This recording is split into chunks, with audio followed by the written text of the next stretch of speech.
In this case, I can't crank the car yet because the exhaust manifold on the left side doesn't fit. These runners interfere with the steering column. So I'm gonna take the skip, cut these 2 runners, take them down here, put them back into the collector, and not have to worry about long. Welcome to Sam's Garage, presented by NH Oil Undercoating.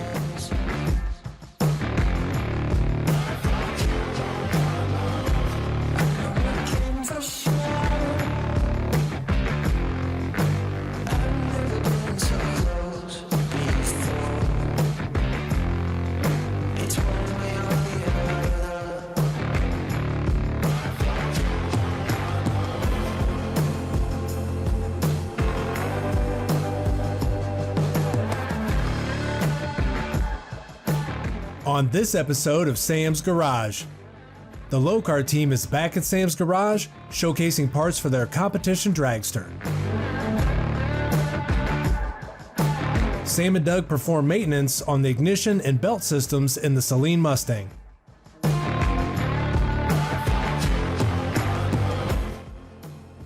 Phil's Cutlass 442 gets new suspension and brakes on all 4 corners. Then Sam wraps up the next phase of the Foxbody Mustang engine swap project.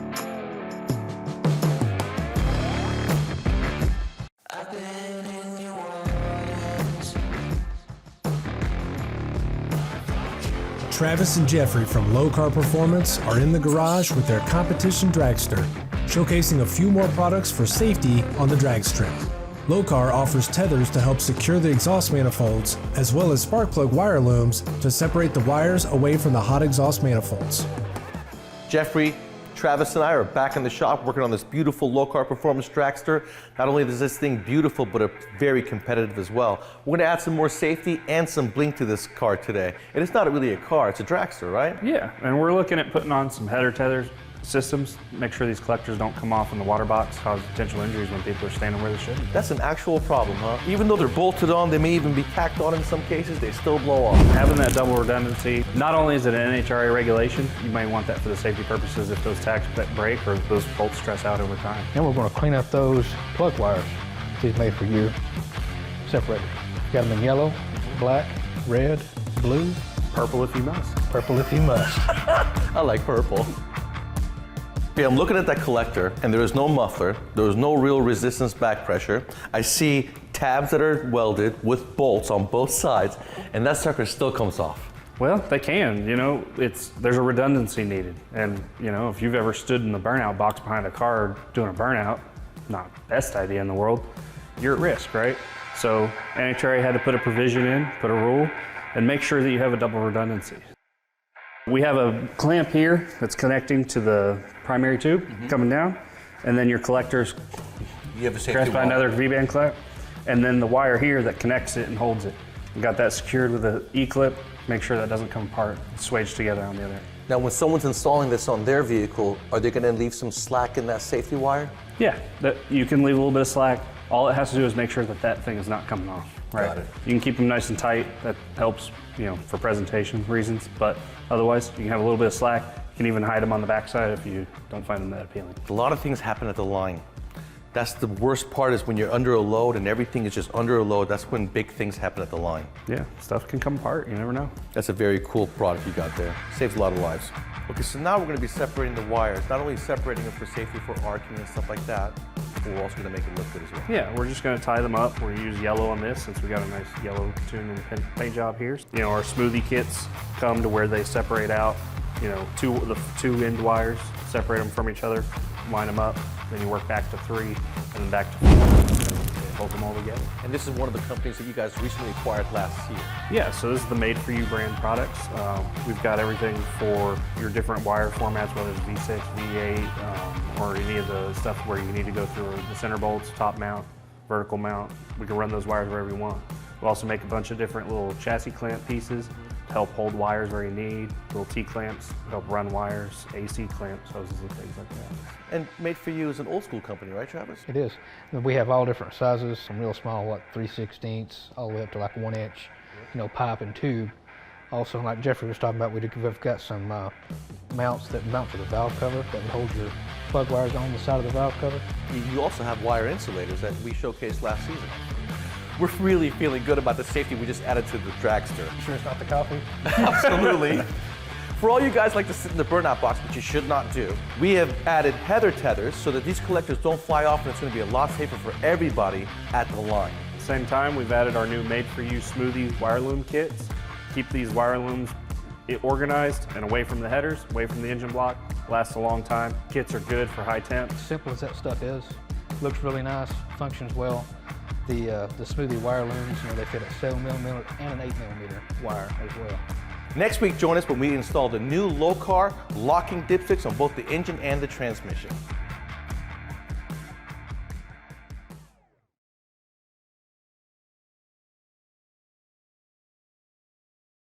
Welcome back to Sam's Garage, presented by NH Oil Undercoating. Sam and Doug are making good progress on the Saleen Mustang restoration project. Even though the Saleen Mustang has low miles, the boys inspect and install new spark plugs and wires to keep things factory fresh. Then they move on to replacing the serpentine belt and tensioner.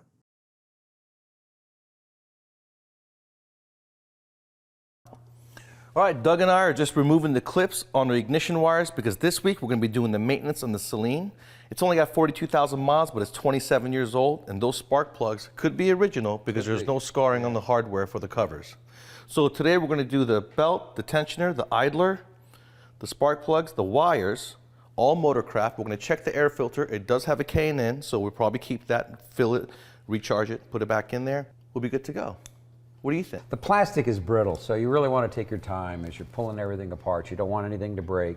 So we'll take our time, map everything out, just get it done. Do the ignition wires one at a time, make it look OEM as if no one touched it. Right. All right. We're going to put the spark plugs in now. What you want to do is you want to make sure to tighten your spark plugs. And then if you ever drop a spark plug, throw it away, get another one. Don't risk it. I've seen them blow, break, cause a really bad day. So you want to check the gap of your spark plug. They're going to come pre-gapped, but you always want to check it. We had one that was 10 thousandths too low. And then this is a platinum or an iridium. You cannot just gap it normally like you do a copper. The tip will break off. So you want to check the gap with your gapper. Then you take a flathead screwdriver, come on the edge of it from the porcelain, and you push up on the electrode, just like that, staying away from the tip. And that'll ensure that you can gap the spark plug and then have no problem with the tip. If it's too big of a gap, just smack it down a little bit at a time until your gap is correct. This spark plug does not have a washer. It's got a tapered end. So what you do is you tighten it until it stops, and then you go a quarter to a half a turn until it's tight. If you guys have a washer, you have to crush that washer first, then quarter to half a turn until it's tight. But make sure they're tight, because the biggest problem I see is spark plugs are always loose. When the plugs are in your motors for a long period of time, you always want to make sure they're going to come out. I've seen a lot of people that if they don't have anti-seize on the plug itself, they get ready to pull the plug and they'll actually pull the thread. So make sure when you're switching them out, you do put the anti-seize on it. All right, so Doug and I finished up the spark plugs and the wires, and you guys be careful. Take your time when taking these plastic clips off because they are very old and brittle, and you want to go back and make it look OEM, especially in a case like this. Now, this has a K&N filter. It looks like it was installed by Saleen in 1996. We're going to take it out and inspect it. The good thing about the K&N is that it's a lifetime warranty, lifetime filter. Look how clean that is. Yeah. It doesn't even need it. You can see right through it. Yeah. So that's very nice. We did get a factory one, but the factory one takes a different base. So we're just going to put this one right back in and call it a day. Don't forget to plug your master airflow sensor and your air intake back in. When you're also working on something this rare and this old, take care with the intake pipe boot. It's rubber, can get old and brittle, just like everything else.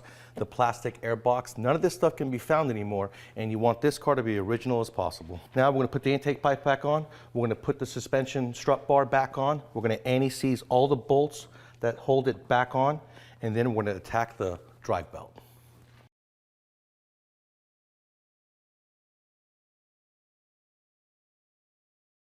Sam, if you did your job right, you should be able to hit the key, Julie, and this thing should just fire right up. But I also tell you, Sam, that's the easiest belt chain I've ever been involved in watching you work, just like a master mechanic that you are. All right, Julie, hit it and see what happens. And the belt didn't fly off? I know. Awesome. Go ahead and turn it off. All right, we got the maintenance portion done on the Saleen. Next week, we're going to tackle the suspension.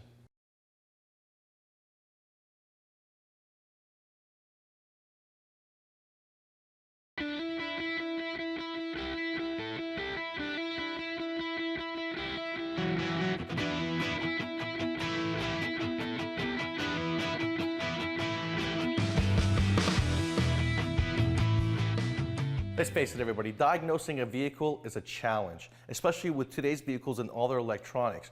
Used to be you could spray brake cleaner or starter fluid around gaskets to find a vacuum leak with the good old days and the paper gaskets. But the last 20 years, they've been using O-ring rubber gaskets. They've added vacuum pumps, they've gotten away from brake boosters, and it's hard to find vacuum ports. But there's always a PCV valve, so therefore there's always going to be a hose going to the intake manifold. The best way to find a vacuum leak on a new car, meaning the last 20 years, is with this evaporative emission smoke test machine. This machine was developed for Evap use so that you can find a leak in the evaporative emission system because it's such a bear to diagnose those. Well, you can use it just the same.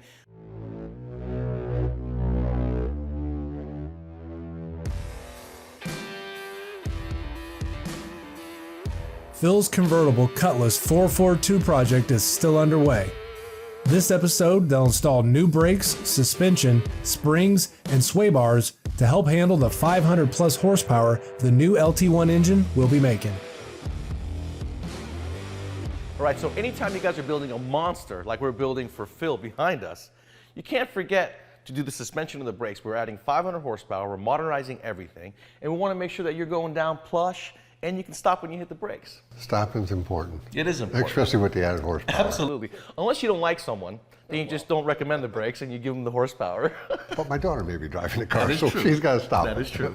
So we went to Summit Racing. We got a complete disc brake conversion for the rear, an upgrade for the front, lower control arms, upper control arms, QA1, shocks and springs. It's going to give us a coilover effect in the rear, giving us adjustability for the rear. This is going to be really nice. It's going to make it ride like new, and it's going to make it stop a lot better because with that kind of horsepower, you want peace of mind and knowing you're going to be safe. Anytime you guys tackle a project like this, the first thing I like to do is take off the tie rod. That'll allow the knuckle to swing back and forth, giving you access to the cotter pins, the upper and lower nuts for the spindle. Everything is accessible, so that's what I'm going to do first.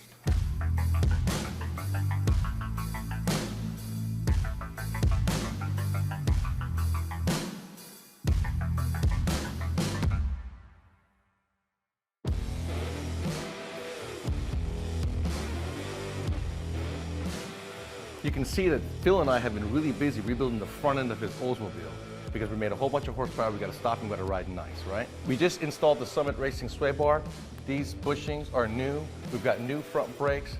They are just all new. This car already had 11-inch brakes, a single piston. Maybe at some point somebody has done this conversion on it. It's all new, lower control arm, upper control arm, all urethane bushings. Make sure to use anti-seize. This car lives up north, so you want to be nice to the next technician that has to work on the car, so use anti-seize. Now, we had nice QA1 coilovers. Shocks is a very nice deal, but it does not fit with the Summit Racing lower control arms. So you guys make sure that when you're purchasing your parts, you do your homework and you get the right parts so that when you're doing your job over the weekend, you don't have to leave the garage. So what do you think, Bill? Does it look good? It looks great, but how do you know how much to tighten that? I mean, what do you look for? When you're tightening this, you want to make sure that you pay attention to the bushings themselves. You want to get rid of all the air gap, and you want to see the bushings start to expand just a little bit. Now, these are plastic, they're urethane, so they can crack in brittle weather if you put too much force on them. Right. On a rubber one, you can really see it expand. So when you start to see a little expansion and it's nice and tight, you stop right there. You get the nitty-gritty out.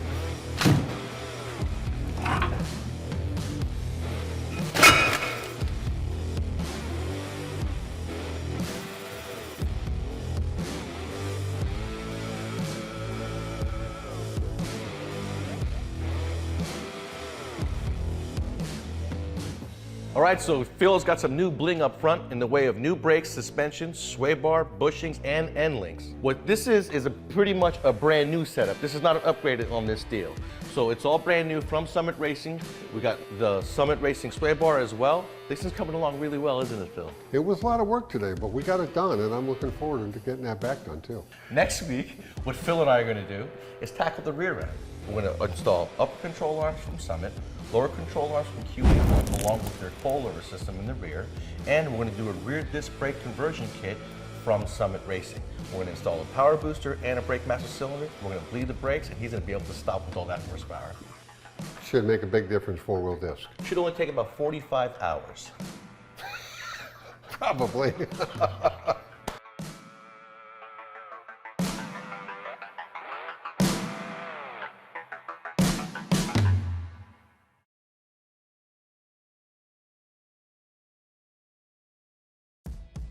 Welcome back to Sam's Garage, presented by NHOU. Sam wraps up the last phase of the Mustang Foxbody Coyote engine swap this season by installing the Ford Control Pack engine kit. With the new kit and accessories installed, he can use a My Calibrator tuner from Livernois Motorsports to dial in the power on the Coyote engine. Man, this thing is really dirty, you can tell. Even in the shop environment, these things get dusty. That's why it's a great candidate for the showcase from Car Capsule. Now, this is the final week of my Coyote project in a Ford 89 Foxbody Mustang. This belongs to my friend Mike from ECCR. Today I'm going to be installing some Livernois Motorsports products, a My Calibrator, an oil catch can, and a lower temperature thermostat. Now you're probably thinking, a My Calibrator on an 89 Foxbody? Yes, because I'm running a Ford controller kit. So I installed my Livernois Motorsports catch can here on the firewall because that's really the best place I could find to put it. I interrupt the PCV valve, okay? That's gonna be where the manifold provides vacuum to the PCV valve. The breather hose is gonna be the opposite valve cover. It takes the hose from the intake going in front of the throttle body because it gets the suction when you go under full throttle. 95% of the time we are under partial throttle, which means manifold vacuum is high, and that's what works with the PCV valve. The oil catch can's job with these direct injected motors the last 10 years, they have a lot more compression, and because you have more compression, you have more cylinder pressure, so more blow-by escapes. In that blow-by is going to be particles of oil. The catch can's job is to separate the oil from the air, so when it goes back into the intake manifold, you don't have a puddle of oil at the bottom of the intake manifold because oil does not burn, it'll actually cause detonation. So the hose that they provide from Livernois is just long enough for me to put the catch can somewhere in this area. I went far away, so now no one in town has any 5/8 hose. I have to order it so I can finish my connection from the catch can over to the manifold. Now we're going to install the thermostat. Now what we're going to do is a small upgrade that actually is a huge benefit. We're going to change the thermostat to an aftermarket from Livernois Motorsports. This is a 160. What comes in all vehicles since OBD2 is a 195. They want everything to run hot because the hotter you run it, the less fuel you're going to use when you're idling. So we're going to go to a 160 and we're going to drop the temperature down 30 degrees. And we can also turn on the fans about 15 degrees earlier. That's going to make for a lot cooler under-hood engine heat.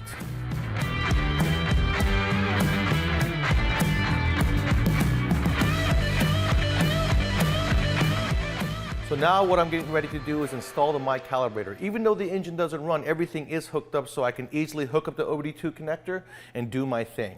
Now, whenever you guys get a My Calibrator new in the box, you must go on Livernois Motorsports website, download the instructions, download the software onto your computer, then update your unit before you ever connect it to the car.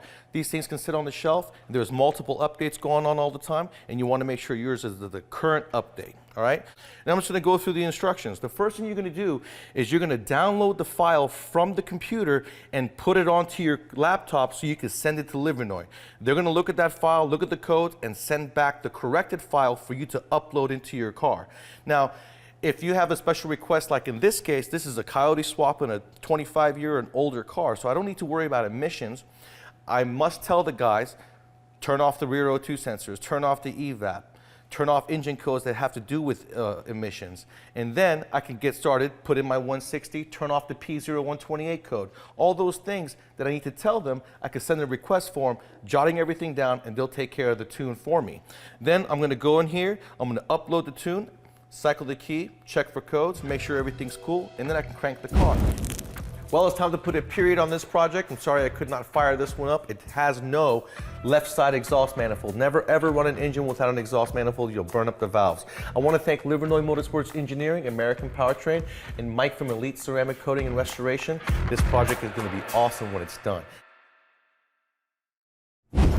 Be sure to check out Sam's Garage on these other media platforms. Send us questions and feedback to info@samsgaragetv.com. Thanks for tuning in to this week's episode of Sam's Garage.